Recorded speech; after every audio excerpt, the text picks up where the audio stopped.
let's turn our attention to a nocturnal mammal that exhibits several remarkable adaptations, the two-toed sloth. Unlike its three-toed counterpart, this species has a far more varied diet. The key reason for this is that it forages primarily at night, which allows it to avoid competing with other animals for food resources. As a result, two-toed sloths have access to a wider range of plant species and even some small animals, unlike their more restricted relatives. Another crucial adaptation in two-toed sloths is their highly flexible head, which allows them to observe their environment more effectively. Unlike many other mammals, these sloths can rotate their heads at a much greater angle, providing them with a broader field of vision. This increased mobility is advantageous in detecting predators and potential threats, even in dense forest environments. Additionally, these animals possess the ability to regulate their body temperature based on surrounding conditions.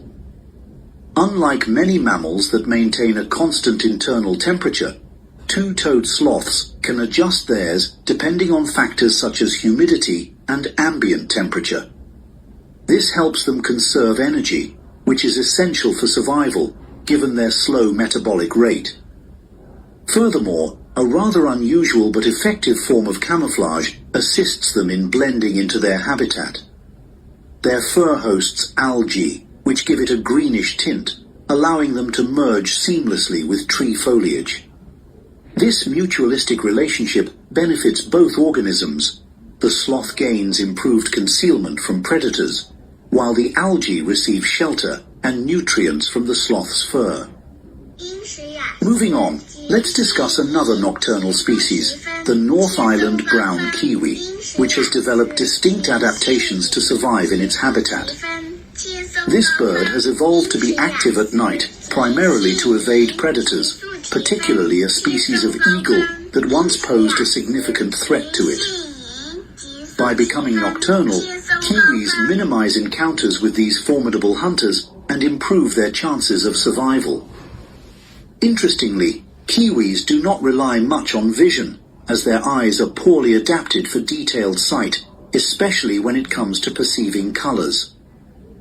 Unlike many birds that use their eyesight to locate food, kiwis compensate with an exceptional sense of smell.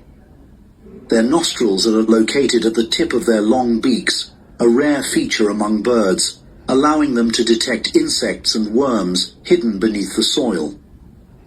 This heightened olfactory ability is a crucial survival tool in the darkness. Another surprising trait of kiwis is the size of their eggs. When compared to their body proportions, kiwi eggs are exceptionally large. In fact, a single egg can take up about 20% of the mother's body, making it one of the most disproportionate egg sizes in the animal kingdom.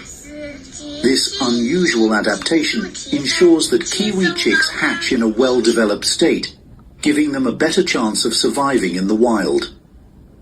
Finally, let's turn our attention to bats, the only mammals capable of sustained flight.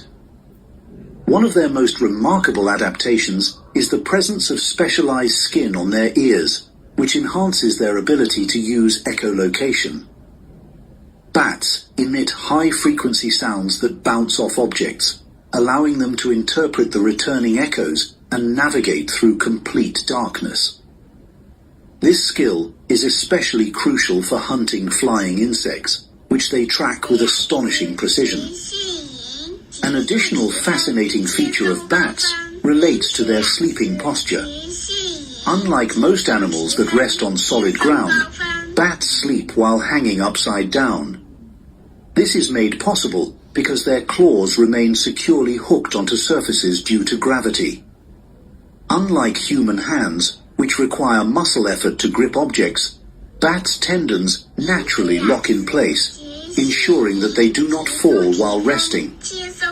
This efficient mechanism enables them to conserve energy and remain safely out of reach of predators.